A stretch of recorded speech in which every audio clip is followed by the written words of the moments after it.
Despite their reputation for moving slowly, many tortoises were in danger of going extinct far sooner than they would have liked. Even though they only make up a small portion of the 16,000 endangered plant and animal species, these reptiles have long been an essential part of the ecology and a source of inspiration for people who enjoy the outdoors. Welcome to USA Stories channel. Do not forget to subscribe and activate the bell button to receive all new updates. Now let's go to the story. Luckily, a good friend of the tortoises in Arizona was prepared to completely change his life in order to ensure their survival. When he broke one amazing record, zoologists throughout the world celebrated his accomplishment. Conversely, his neighbors couldn't help but get a little irritated. Residents of Phoenix have paid close attention to Jerry Fife's backyard. A beast that has never been seen in the American Southwest before was probably visible to anyone who was inquisitive enough to look inside his acre of property. The Fife home was a sanctuary for Galapagos tortoises, who shunned the usual cat or dog. Jerry would have to get up at 7 in the morning every day to tend to the 600-pound beasts that wandered around his house. He considered them to be much more than pets, of course. The native of Arizona participated in a global conservation initiative and has always had a fascination for reptiles. Jerry's parents got him hooked on all things scaly with a pet iguana. He would spend whole afternoons in his yard looking for lizards. When Jerry decided to pursue a profession in animal care, nobody was shocked. He was employed at Brownsville, Texas's Gladys Porter Zoo for a period of years. Even while it was a fulfilling experience, Jerry realized that zoos could only do so much conservation work. Zoos could only dedicate so much of their resources to rearing vulnerable species, since they were being pulled in so many other directions. Jerry discovered, however, that it was lawful for anyone to rear these creatures on their own. That insight resulted in a significant purchase. Jerry went out to nurture his first Galapagos tortoise 2,500 miles from his native environment after buying him from a private owner in 1994.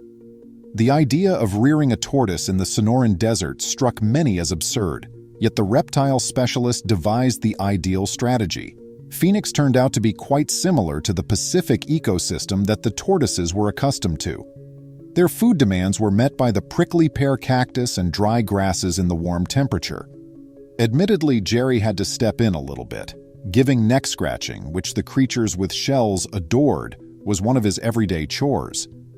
This method not only gained him their trust, but also helped him identify ticks and other unwanted insects. One tortoise proved to be easy to care for, he discovered quickly. Jerry was inspired to adopt 2 female tortoises into his home by their early success. Jerry was now regularly shipping in 50-pound bags of carrots, so he had to redraft his whole budget. Still, he was prepared to defend any expense. Considered by some as the reptile nut, he had joined the fight to prevent the extinction of tortoises. Darker forces were systematically reducing the number of tortoises on the island, but Jerry provided them with what they required to survive and proliferate. These specific reptiles were doing very well until a few hundred years ago. 10 distinct species of tortoises were found on the varied islands of the Galapagos archipelago, and this led to what is arguably the greatest scientific discovery in history. During his 1835 journey, Charles Darwin observed a variety of specimens and used them to support his theory of evolution. After meeting Darwin, a tortoise by the name of Harriet rose to fame and continued to live for 171 more years. Sadly, the reptiles were ruined by the publicity. Worldwide trappers and whalers flocked to the Galapagos because imperialism was in style. The gentle tortoises were mercilessly pursued by them, and the larger massacres completely destroyed entire islands. Although tortoises were frequently hunted for their prized shells or body oil, there were occasions when hungry sailors craved their meal. With little consideration for the advantages of reptiles to humans or the balance of the ecosystem, modern poachers continued to chase them. Numerous experts think that the resilient, long-living Galapagos animals may hold the key to a myriad of therapeutic treatments, including the potential to treat cancer. Jerry tried to raise them on his land for this reason, among others. Every day, he paid close attention to the sounds they made, those unmistakable moans that, to put it mildly, indicated the presence of 2 tortoises enjoying each other's company. Jerry, a wildlife specialist, was surprised at how frequently he heard these murmuring. The quantity of eggs startled him even more. More than 200 hatchlings from his little breeding program revitalized the species, which was an astounding result. Jerry handed off the majority of his tortoises to zoos or private owners because he was ill-equipped to care for so many of them, but not before receiving harsh criticism. Jerry's approach, according to some traditionalists, exploits animals by tearing them from their natural home and selling them as exotic pets. The captive tortoises were reproducing, but they were not being returned to the wild. Jerry and his backers, however, point out that it is illegal for any animal to be removed from the Galapagos Islands by Ecuador. Through the network of private breeders, many of whom provide the best care possible for their animals, the tortoise population can only be restored. Jerry realizes that his breeding in Arizona isn't quite a long-term answer, but he is justifiably pleased of his success. Tortoises and turtles in the wild also require assistance. Fortunately, momentum is building for that endeavor across the country. For more than a century, Queens, New York has made Rockaway Beach a landmark. This area is well known for being the ideal spot to get away from the intense summer heat of New York City because of its well-maintained shorelines and near proximity to Manhattan. It should come as no surprise that Rockaway's busy beaches aren't the best places for untamed animals to hang around, given its popularity as a holiday destination. Still, one critter defied the odds and came ashore for a very specific reason. Beachgoers saw the animal as soon as it emerged from the water, and soon a sizable group of people had assembled to see it shuffle over the sand.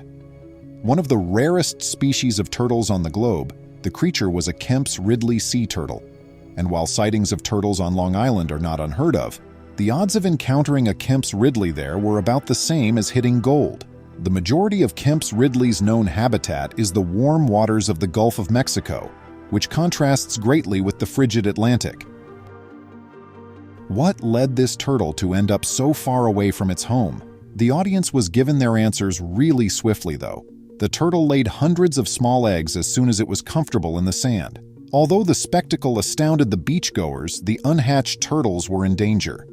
The chilly weather put the eggs at danger of incorrect incubation, even though they were covered under a thick layer of sand. The weary mother turtle took a big risk by leaving her clutch here. Spectators called the Riverhead Foundation for Marine Research, RFMR, to come and evaluate the situation after the mother turtle went back out to sea. Rescue personnel saw the danger these eggs were in as soon as they arrived and set to work preserving the eggs. In order to keep nosy beachgoers and raptors away from the nest, rescuers built a little fence around it. Rescue workers returned to the small nest daily to check on the eggs.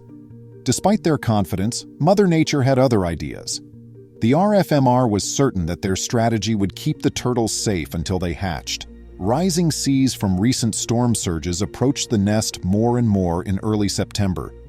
The unimaginable would eventually occur as the surrounding region was steadily eaten away by the seas. The turtles would definitely perish if the floods filled the nest, and if that wasn't awful enough, the ones that survived would be easy pickings.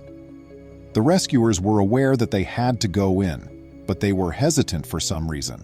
The rescuers were sure that human engagement with the terrain contributed to the turtles' impending peril, despite the Wildlife Service's belief that one should never meddle with nature's processes.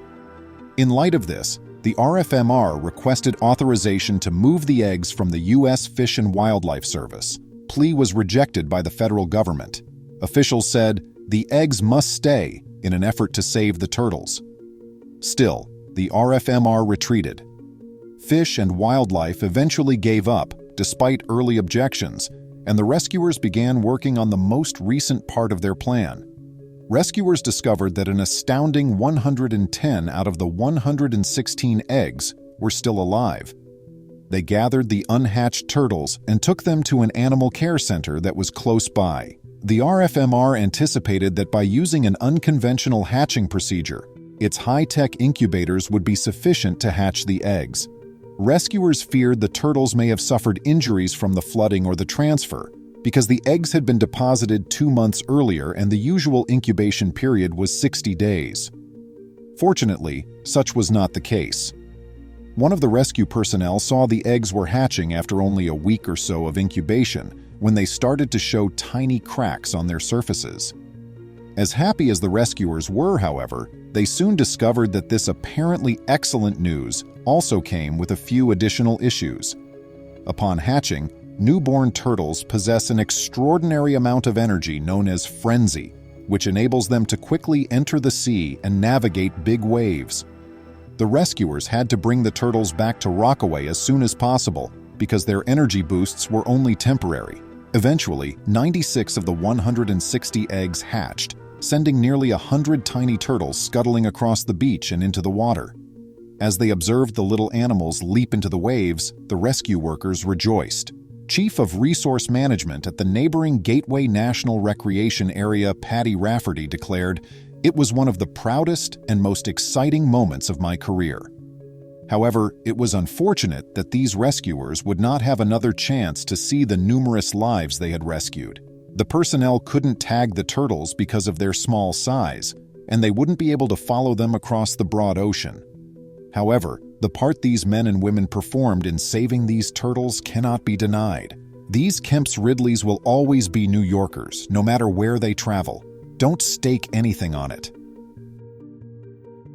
Please remember to subscribe to our channel, give us a thumbs up, and turn on the notification bell so you won't miss any of our videos. If you enjoyed the tale, the next video that plays on your screen will probably move you too.